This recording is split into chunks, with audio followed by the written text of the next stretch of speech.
Hi, welcome back to another edition of Garage Studio Modelers. I'm Dave Forrest and my good friend Harvey Lowe. And in today's episode, we're finishing off the Stug.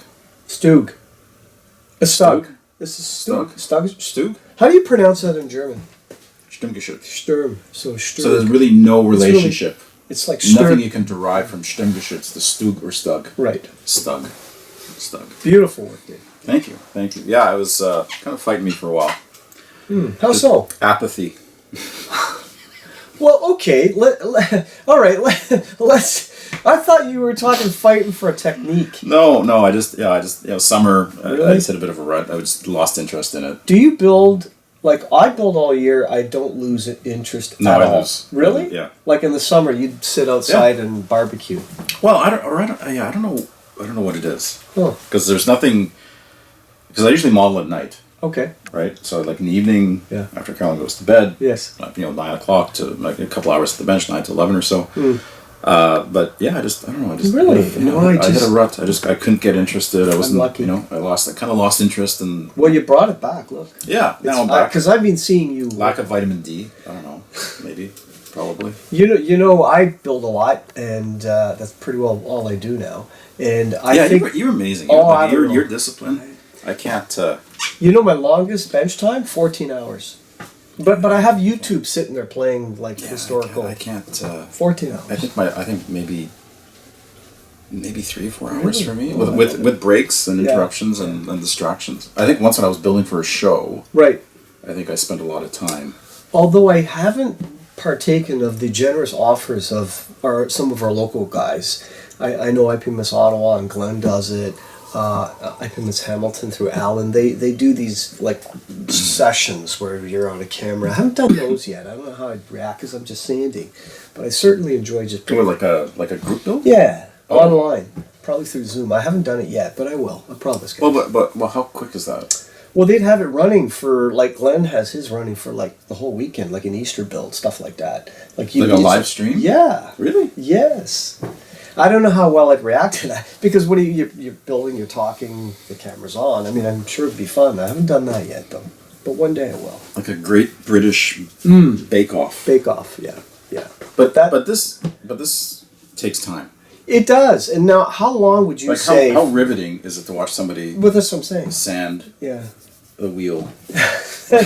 Kudos to the guys. I haven't tried it yet, but I guess. I mean, I've seen where they do. Hey, I'm going to do like a 48-hour. Yeah, slam a speed together. build. Sure. And they're just posting pictures. Correct. Right. Correct. The progress. So that's kind of. But I don't know. I just don't. How long did it take you to do that? Would you say if you put all the hours together, or a couple? Question.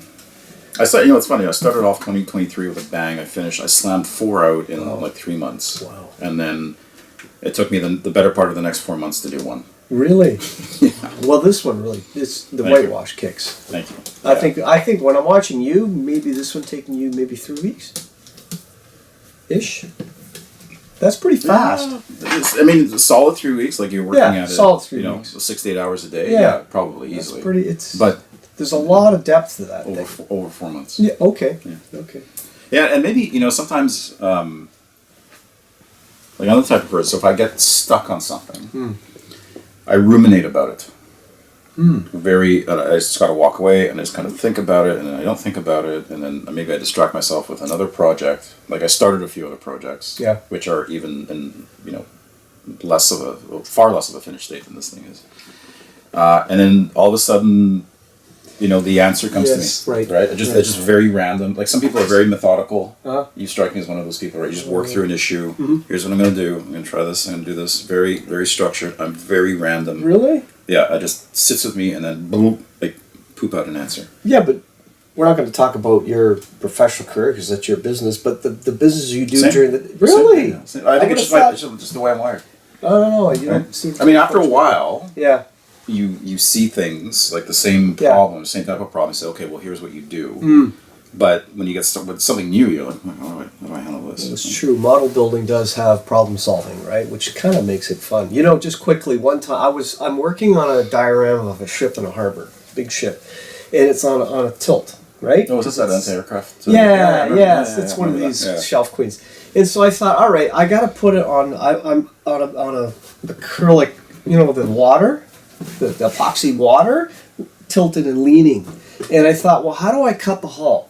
I said, well, I could put a tape measure. And then one day I'm sitting there looking at this cup in a sink, and it's got this, you know how the coffee stain on it? Oh, like it's yeah. So then I filled a tub of with ink in it.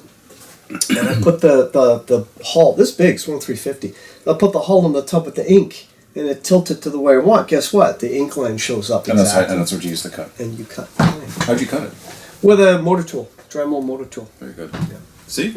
Yeah. Yeah. Yeah. It's... Ponder about the important things in life. So, okay. Back to this. Yes. Yeah, so it's pretty much done. All there is just a little bit of stowage and extra track armor and things like that. So we'll put that on. Okay. And then, so the reason I have this out is because I love... So one of the things I was absolutely terrible at doing, and I want to get good at doing, or I guess I'm still kind of terrible at doing it, is painting fabric. Like whether it's on a figure, like we'll get the we'll put figures aside for a minute. But like here, like you've got it, and then when you have stowage and tarps and stuff like that, right? So I'm trying to figure out how you do that. And I find, watching the Night Shift and what he does in terms of, so I find that's a very easy, simple tactic to use, and I use the acrylics and they dry fairly quickly. So I'll go over the gray, like there's two tarps on kind of the mantle of the gun here. So I'll go over the gray tarp. I've already kind of finished the green one. Okay. And I've used just colors from the set, and really just two colors, like a base color and a light color, and you just kind of blend, and you get to that. And it's not, I mean, is it the best out there? No.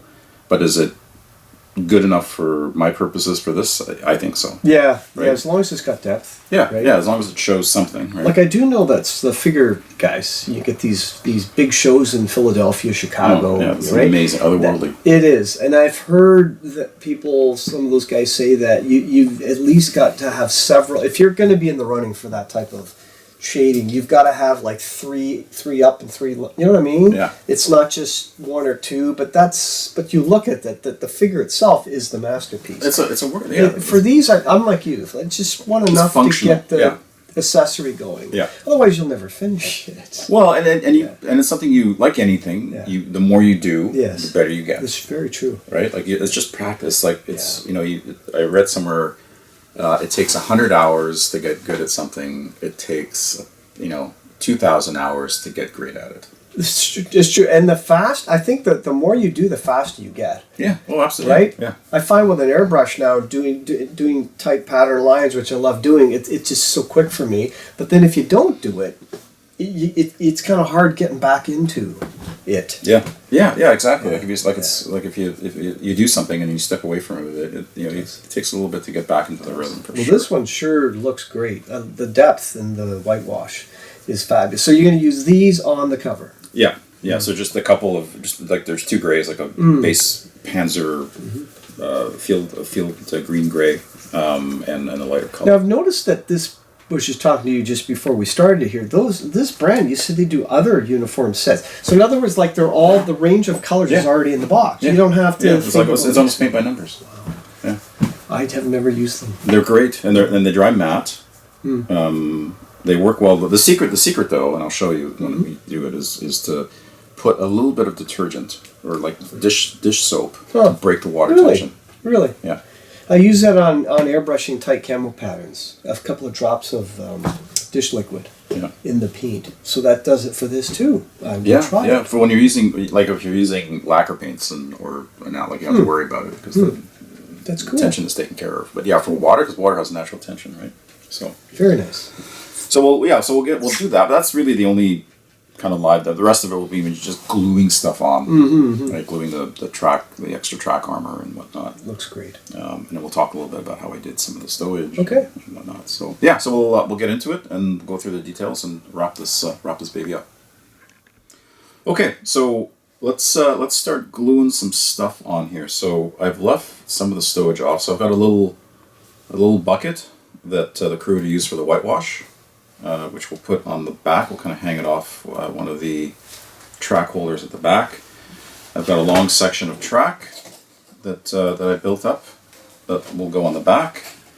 And I've got two pieces of track And I use the, I think I talked about this in the previous episode. I use the model casting tracks, the workable tracks, because the detail is just so good. Are those metal? No, plastic. Old-fashioned plastic. And then another piece of stowage. This is from Value Gear. And then another piece of stowage with a German helmet that I did a bit of whitewash on from Value Gear. On the tracks, Dave, you've been using any of the new 3D print tracks? Yeah. I don't, not on this model, but on my Tiger that I'm doing, I've got the three on the, like but have some spare tracks, links on the side, on the sides of the turret. So I use the T-Rex track. They're gorgeous. Have you used a full set yet? Not a full set, no. Not yet. So I've only used this for, and the reason why I use this is there's enough spare links so that if I want to use runs on an actual vehicle, I have enough spare links, and B, the detail is so fantastic because they're hollow all the way through, or at least at the ends. Yeah, so you can see the. Yeah, so you don't have to worry about drilling at the ends or whatever. So they're just for spare tracks. It's almost a shame to use them as running gear because you're going to cover them with mud and stuff. You're going to lose a lot of that detail. I only ask because Fruhl's now going out of business, right? And they're metal tracks, but I find that pinning those Fruhl tracks was always very tedious. Yeah. And I'm wondering with the 3D tracks how well it would work pinning or. There's apparently they're very easy. Okay. Like just ping, like you just. I just think they're very brittle, but I'll try it. I haven't tried it yet. Yeah, they're gorgeous. I have I have a drawer full of Fruhl tracks. That, like I'll use Fruhl tracks in the Tiger. Yes, right. But they don't compare to the detail. Like if you're putting a lot of mud on them, Fruhl tracks is probably the way to go. They have a nice weight to it. Yeah, they do have which weight. is kind of that. Okay, so the first thing we'll do here is, so I've got this hammer, and what I'm going to do. As I saw this in a photo somewhere, is I'm just going to take this hammer and just put it in the back like that. Now the challenge is I've got to glue it so that it stays kind of fixed, and I'm trying to debate what's the best way of gluing this, and I think the best way is simply to put a dab of glue on the bottom and just have it stick to the rear plate. So I use there's another product. So VMS. So they have a range of glues that are actually pretty good. And what makes them, I think, a little bit better. So I'm still working with them, but I think what makes them a little bit better is that they stick. There's more aggressiveness to the bond. Not as brittle as some of the other glues. So it's almost, they call it flexi, and I think it's because there's a little bit of... what's it, a white glue? Yeah. Oh. No, it's like a super glue. Like it's a super glue. Yeah. I'm going to reach and grab. Yeah, grab look that. At this. So I just did a little tip, and I'm just going glue, to insert this. It says for 3D modeling, I presume. Yeah, that's what more. I guess it's engineered for 3D parts. No, is that sticking? Let's see if I can get that right there. I think it's right. Yeah.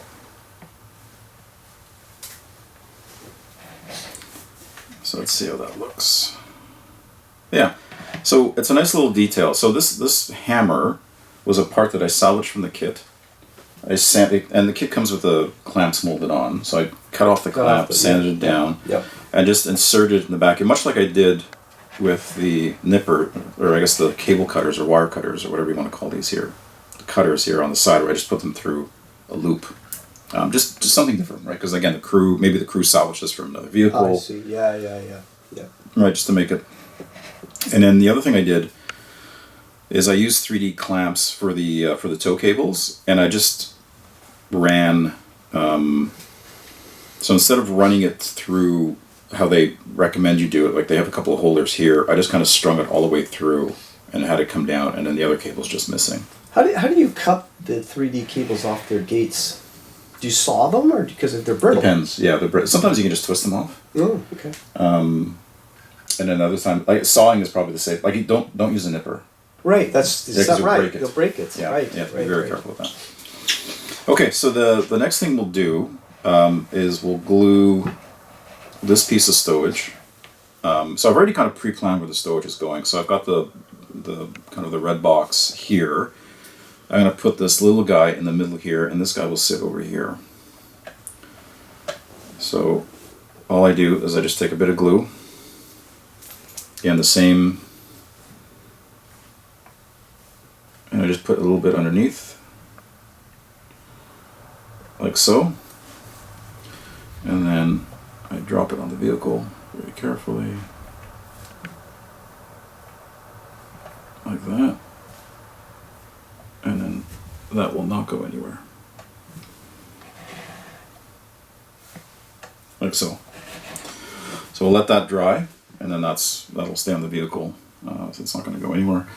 And then the other thing we'll do, while that's drying, and I'm moving fairly quickly here because I've already planned where I'm putting all of this stuff. Do you like, when you put your stowage, do you place it first before you even paint it just to see where it goes? Yeah, right, absolutely, 100%. Right. Yeah, because you got to make sure everything fits, right? Right. So now let's do one of the really nice features of this particular vehicle is going to be the spare track that's going to sit on the front, like so.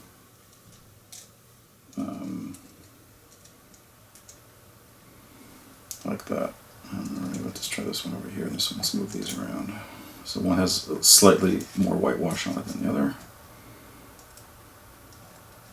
And again, these are the same tracks. So I'm going to use the same glue. So I'm just going to put a little bit, and you don't need much, which is the nice thing about this glue, is you just need a little bit. And then I'll put that on the front, like so. And it just sticks. Like it's great. You could probably use accelerator on that stuff, eh? Or have you tried yet? Not with the paint on it. I do. Do you? Yes. That's very irresponsible. No. I use it all the time. Do you? Paint. Yeah. And it doesn't affect the nothing. paint? Really? Never. No. Zero. Nada. No. You're courageous. No. That's what you are. But then again, my models get very dirty from weathering, so even if it had something, but I've never noticed it changes. Airplanes never weathered that much. Eh? No aircraft. No, absolutely not. That's a running joke between Harvey and I. Yes. Dave and I like dirty aircraft. Right, Dave? The dirtier the better. Yeah. I think that's the next frontier, as it were. I think so. For especially for aircraft. I mean, it's not. I find weathering aircraft more difficult than weathering armor. If you were doing something really dirty, like a Guadalcanal piece. Yeah. Right. Yeah. They can't be that heavy. They're more subtler, but they're really dirty. Especially like we're talking about Spitfires at Malta, Hurricanes at Malta, Wildcats at Guadalcanal, Zeros at Buna. Right. The list goes on. Yeah. Like that's what sort of attracts me to that Wildcat. Yeah. Like Guadalcanal Wildcat. Yeah. They would have been really the same thing with the Malta Spitfires, right? Yeah. We were talking about that this weekend. So now I'm going to glue the bucket. Now there's a couple of chips where for the handle, the brass is kind of showing through, but we'll fix that after it's on. So all I'm going to do is just put a little bit. So I'm going to hang it on like this. So I'm just going to put a little bit underneath here, and when I drop it down, and just secure it like that. And adding these things, like these little features, it's just another way of adding a little bit of interest and detail to the model. Like Dave Brown always says, the more you can keep somebody's eye on it, you're telling more of a story. Yeah. Right? Yeah. And then the last part will be putting these guys on. I'm not sure how to do these.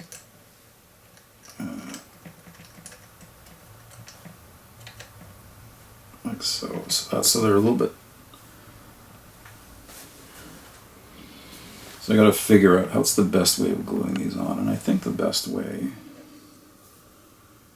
is what?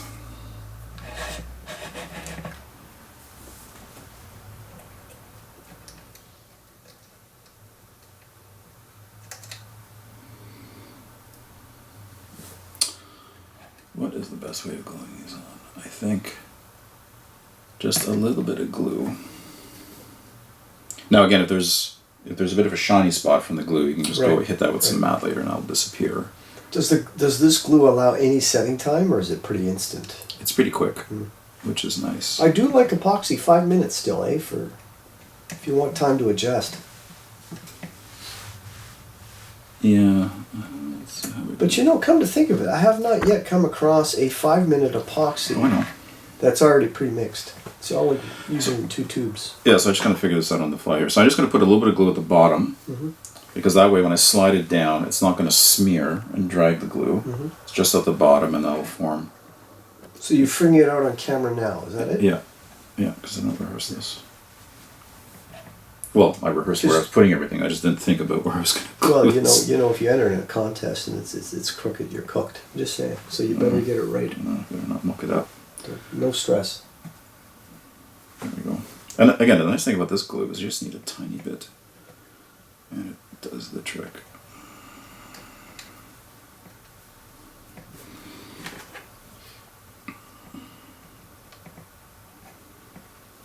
While you're doing that, Dave, I'm looking at your collection. I think you have too many models.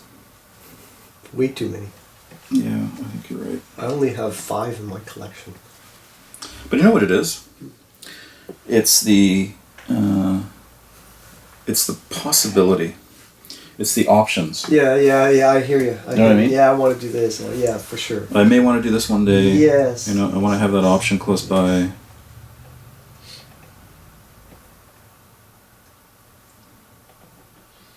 So we'll let that dry, but... How's it look? Looks good. It's hard to see from here. Yeah, I think it looks good. Oh, wow. Yeah. Right? It adds, Yeah. It certainly adds. And then the last bit is just to glue this guy, so I'm just going to wedge him in here. So he fits perfectly. And then all we're going to do is just take a little bit of glue. Right on the bottom. Like so.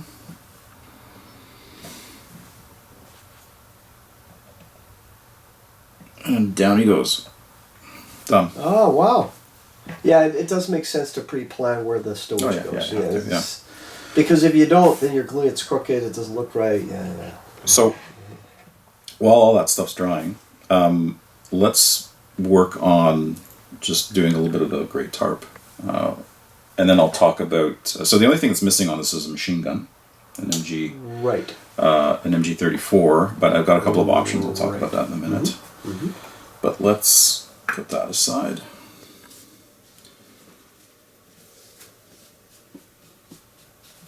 I like to reuse my toothpicks wherever possible. Okay, so I got some water. I've got a little paint palette. I'm going to take a little bit of water. And usually I like to use warm or hot water. Now you see when I put it in here, you can see how the surface tension just kind of... Right? So all I do is I have a little paint thing of dish soap. Regular dish soap. Any dish soap, yeah. As long as it does, and soap really just breaks the tension. And I just swirl it around, and your tension is gone. You just need, you don't even have to squirt anything in. You mean your metal tension or the... Oh, the paint tension. I'm sorry. Well, that tension too. It's not as easy to deal with as the paint. And then I just take these sets. I mean, you can buy these individually, but that's cool. But I just find the fact that you don't have to mix colors for the highlights and is kind of cool. Yeah. So I use the field gray base for gray uniform for the base color, and then there's a kind of a blue gray highlight. Now, you know how some of the guys use a wet palette. You're not using a wet palette now. Nah. No. I mean, I could. I have a wet palette. Yeah. I use it rarely. Okay. And you just need, for what we're doing here, you just need the tiniest bit of paint. Let me just shake that up a bit.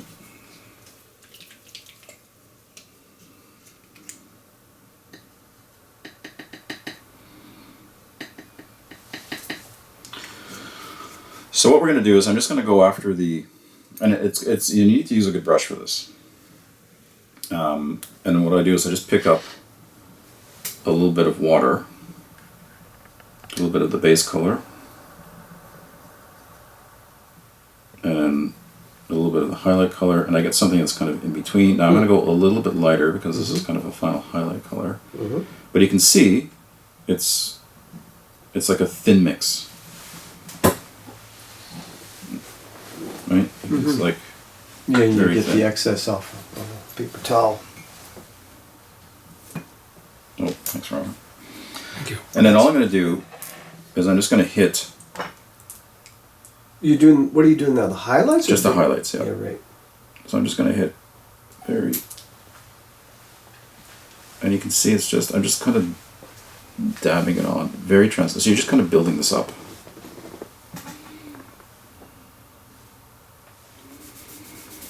Very easy to do. And because you're building it up in light layers, you can, you can kind of take your time with it. You're going to add a little bit more of the lighter color, a little bit more of the water. And you kind of do like a wet blending. Cat hair gets everywhere. And that's it. Like, that's how easy this is. And you just do this a few different times.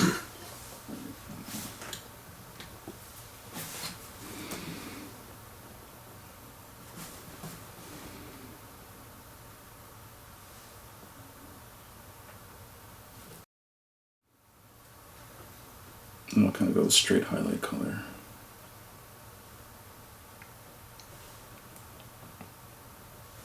So you're just kind of building up the color very gradually. You're kind of hitting the raised areas.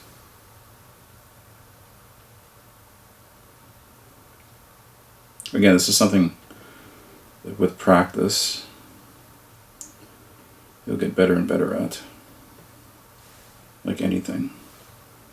But that's it. That's all you have to do. I'm just going to hit this because it's kind of a... But I'm not being terribly precise with the application of paint. And then if you find, hey, I've kind of made a mistake, then you just pick up some of the base color. And you make a glaze and you correct your mistake. Like I'm doing here.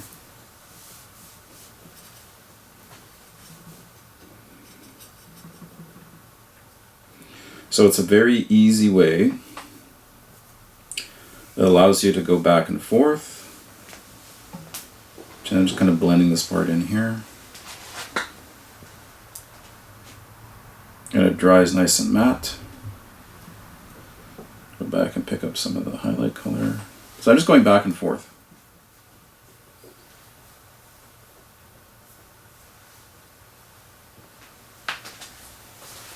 So that might be a bit too light, but not to worry. I'll just go back and fix it. So you have a little bit, I mean, you don't have the same, obviously the same working time as you would have with oils, but you have a little bit of working time.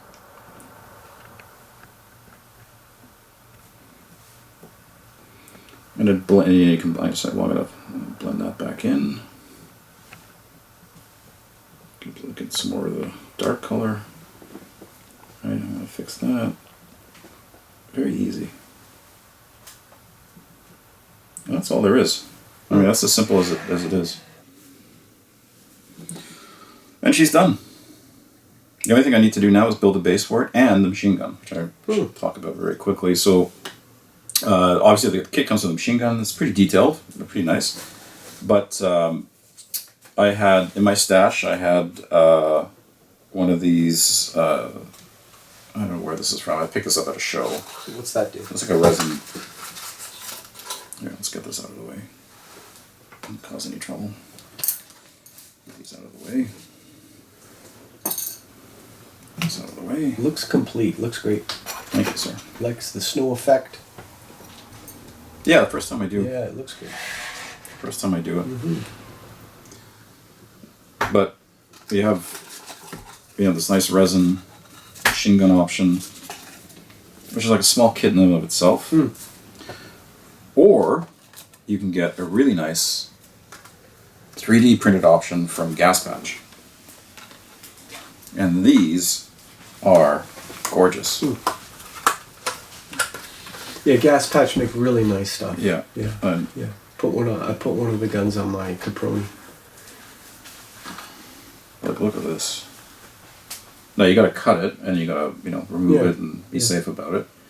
But everything's in. You got the drilled out ends. This one here, there's a hollow end, but you got to glue it on, so there's a little bit more assembly. You know. How much for something for a gas patch gun like that? I think these were like $14-15 on a B&A. I ordered these. Worth it. Yeah, I think so. Yeah. Right? Like if you put so much into it, like to have that. I remember as a kid, the Airfix Sunderland was a Series 8 Airfix, and it was $8, and I couldn't afford it. Those were the days. Now a little aftermarket. Well, I remember the Airfix Henkel 111. Yeah. Was like $3, like $2.99. Yeah. Well, I can't afford that. I can't afford it. Yeah. Crazy. Anyway, so that's that. Yeah. So we'll just the gun to put, but the model itself is pretty much done. You can see the tracks in the back are. That looks great. Are kind of fixed in place. Now you're just going to airbrush to get the glossy spots off, right? Are you? If there's any. Yeah. If there's any. Now on that. No, I won't coat the whole thing. Right. Like I would just go back and spot fix if there's anything. What would you use for the flat?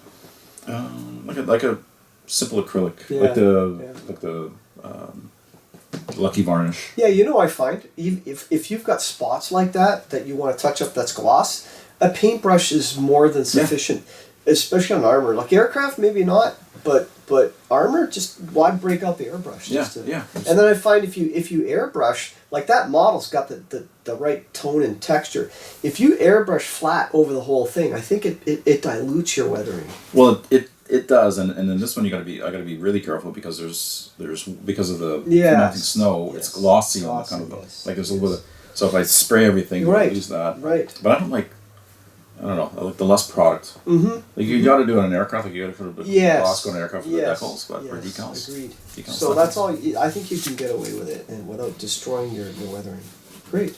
Yeah. So that's it. So we'll figure out the next project's going to be. Maybe the Tiger, maybe the Bobcat, maybe both. I don't know. Yep. So I'm probably going to do a piece on a Dyna, a T46 Dyna. So watch for that.